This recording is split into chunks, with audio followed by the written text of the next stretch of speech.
Hey guys, Eric here from the BBQ HQ with Eric's Turkey Tips, or a turkey talking turkey, whatever you want to call it.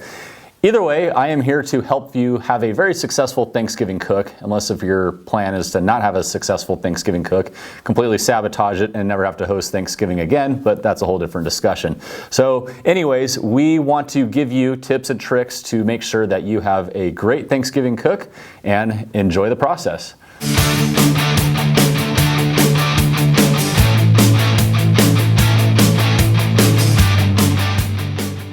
Okay, so first, buying the bird. There's a lot of bird options out there. Most commonly, people are going to buy a frozen bird from the grocery store that's going to be injected with some sort of sodium solution or something inside of that bag. There are a lot more fresh options becoming available.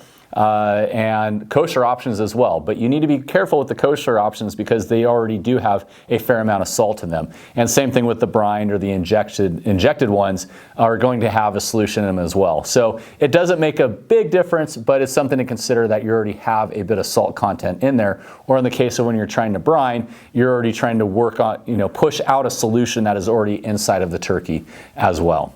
Okay, size of the bird. This always seems to be an area of contention of how much you buy. For me, I like leftovers, and there's always big eaters in my house, so I always go off of the 2 pounds of uncooked bird per person. It may seem like a lot, but there's actually a lot of waste with the turkey.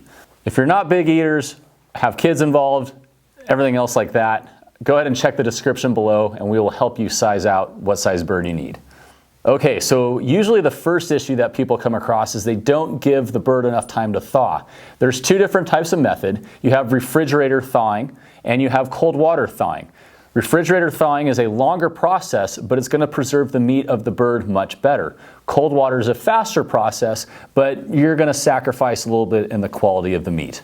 So the best method is refrigerator thawing. So you want to place the bird on a tray inside your refrigerator just to catch all the runoff that's going to occur with a thawing bird. And you need to figure that it's going to take about 6 hours per pound to thaw a bird out. So yes, a 12, 14 pound bird is going to take multiple days. So make sure you accommodate for this need. Okay, the next method, which if you maybe dropped the ball and didn't get it thawing in time, is the cold water method. So a cold water method takes about 30 minutes per pound to thaw. So if you've got a 12-pound bird, it's going to take you about 6 hours to thaw. But this you have to pay a lot more attention to. You can't let the bird just sit there on its own.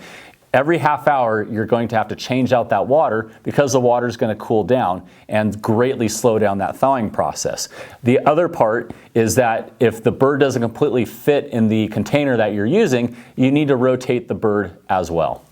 So regardless of which way you thaw the bird, you need to be very mindful of the 2-hour rule when it comes to food safety. So food cannot be above 40 degrees or below 140 degrees for more than 2 hours before it starts creating some bad stuff that's going to give you some stomach issues. Okay, so your next step is going to be brining or injecting, and there's 3 different methods that I like. So the first is going to be a wet brine, your second one is going to be a dry brine, and your third one is going to be an injection process. Okay, so I usually like to have the bird completely thawed a day before I go to wet brine it. Wet brining is going to require about an hour for each pound of the bird that you're cooking. So make sure you plan accordingly for that. Now, dry brining is a little bit more simple in that you simply coat the bird with salt and seasoning. However, you can brine up to 24 hours, up to 72 hours ahead of time. But most birds you do not want to leave raw, thawed, for more than 4 days before you cook them. And lastly, I like to either inject with a commercial made injection or go ahead and mix a water butter mixture, and that really packs a huge flavor punch to that turkey. Okay, so if you're going to wet brine, we highly recommend our BBQ HQ wet turkey brine kit. So in this kit, you get a FDA food safe bucket, you get an FDA food safe bag, you get the turkey brine from Cosmos Q, you get duck fat spray, which will make the skin absolutely perfect, and you get the Dirty Bird Rub from Cosmos Q as well. So to wet brine, the reason why you want this bucket is you're actually going to need to keep that bird cool. As I mentioned, it's going to be about an hour per pound. So you can pack this with ice. If you cannot fit this in your refrigerator, you can put it inside of an ice chest. Regardless, you need to be able to keep that brine cold. So Inside the bag, your bird is going to go, and if the bird isn't sitting vertically, you're going to want to put the breast side down because that's going to absorb the most amount of moisture from that brine. So then you're going to want to follow the brine instructions. The case of Cosmos Q is going to be 1 cup of brine per every gallon of water that's going to go in that bag. Now you don't need a tremendous amount of water. That gallon of water is going to be plenty good inside of this bag for a 12 to 14 pound turkey. So once you get the brine mixed up sufficiently, go ahead and add the bird. Place it all inside the bucket, and if you're able to place it inside a refrigerator, that's going to be your best bet. If not, you're just going to have to constantly keep this bucket cold with ice, either at an ice chest or something like that. Okay, so if you're going to dry brine the bird, you're simply going to want to figure about 1 tablespoon of kosher salt for every 5 pounds of turkey that you're cooking. Go ahead and apply that very evenly across the bird, and you can put seasoning on it at that time as well.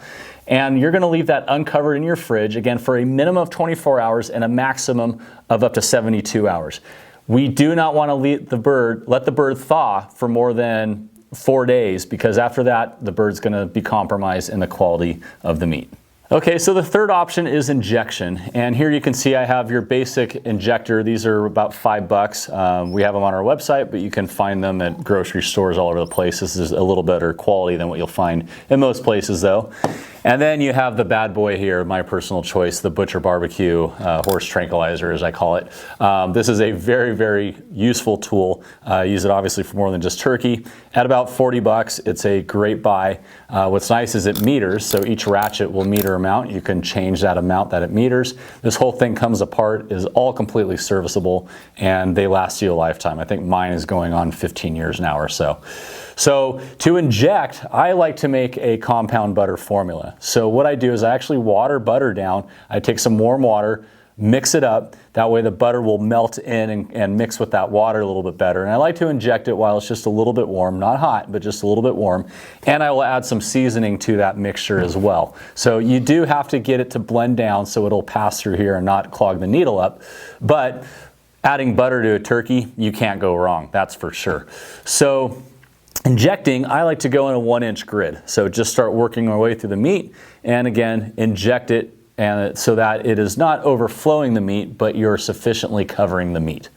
So injection is a great way, but again, as I talked, you want to go ahead and thaw the bird out or leave it uncovered in the fridge for about a day, regardless of which one of these processes that you do, to allow that skin to draw the moisture out, which is going to give you your best results when you cook.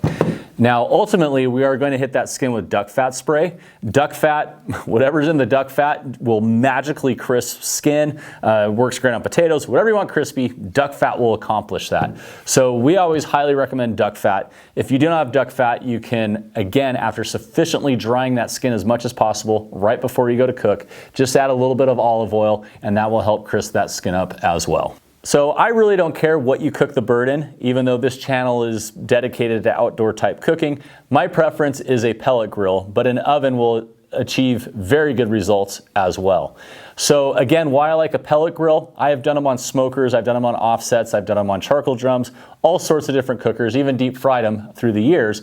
But the pellet grill, there's something about poultry and pellet grills that just works so dang well. So my preference is a spatchcock. Spatchcock simply means that you're cutting out the backbone of the bird to butterfly it. And what that does is eliminates that cavity. So traditionally we've stuffed that cavity with things, we've left that bird whole. Well, that cavity doesn't help. It doesn't cook very evenly. The bird cooks from the outside in. And when you do that, you get a very dry exterior of the bird versus a very moist interior of the bird. So again, as it overcooks, it will actually start to draw the moisture out of the middle, and that's what we don't want. So by butterflying, yes, it doesn't give the presentation, but who cares when the bird tastes really, really good? And actually all that carved meat on the platter is going to look the same anyways. So I highly, highly recommend spatchcocking the bird. The other thing about spatchcocking is it saves a tremendous amount of time in the cook, almost up to half. So I'm going to go ahead and look at my phone because I can't remember the times. And so let me go over these things, exactly what it is. So if you're going to cook a whole bird, leave the cavity, I recommend 325 degrees. Why I recommend above 300 degrees, 325 or 350, is that it does better for the skin. If not, you're going to get a rubbery skin that you're just going to have to discard. But if you use something like duck fat spray, cook above 300 degrees, that skin is going to come out much better. There are techniques where you can start at 400 degrees and then bring it down to 300 once the skin starts to look good. You can do that, but I really find that staying at 325 or 350 throughout the duration of the cook is going to be sufficient enough to create some really, really good skin. So the whole bird is going to take 13 minutes per pound. When you spatchcock, it takes about 10 minutes per pound. So that can greatly accelerate that cook. Now, when we move into the smoking realm, if you cook it whole, you're looking at 30 minutes per pound. And I'm talking at 225 to 250. So 30 minutes per pound is a long time. If you got a big bird, that thing can take 7, 8, 10 hours. If you spatchcock it, it cuts it down to about 14 minutes per pound, literally in half when you use smoking temperatures. So I do like smoking temperatures, but I am a big fan of that skin. I really like to have that good crisp skin. So that's why I always cook at a higher temperature. And again, the pellet grills excel at that really, really well. If you're going to smoke, again, consider how long it is going to take to cook that bird. And two, you're going to have a hard time getting that skin exactly where you want it to be. So my recommendation is spatchcock that bird, cook at 325, 350, and figure about 10 minutes per pound to cook that bird. It's going to move along very quickly.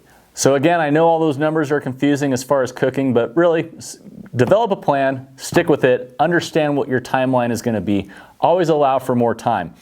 One of the biggest things is also that internal temperature of the bird. So I typically bring the breast of the bird up to 160 and let it carry over to 165.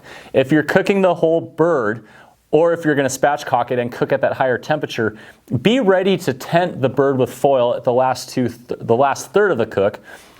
That will preserve that skin for you and not dry it out too much that it becomes inedible or starts drawing that moisture out.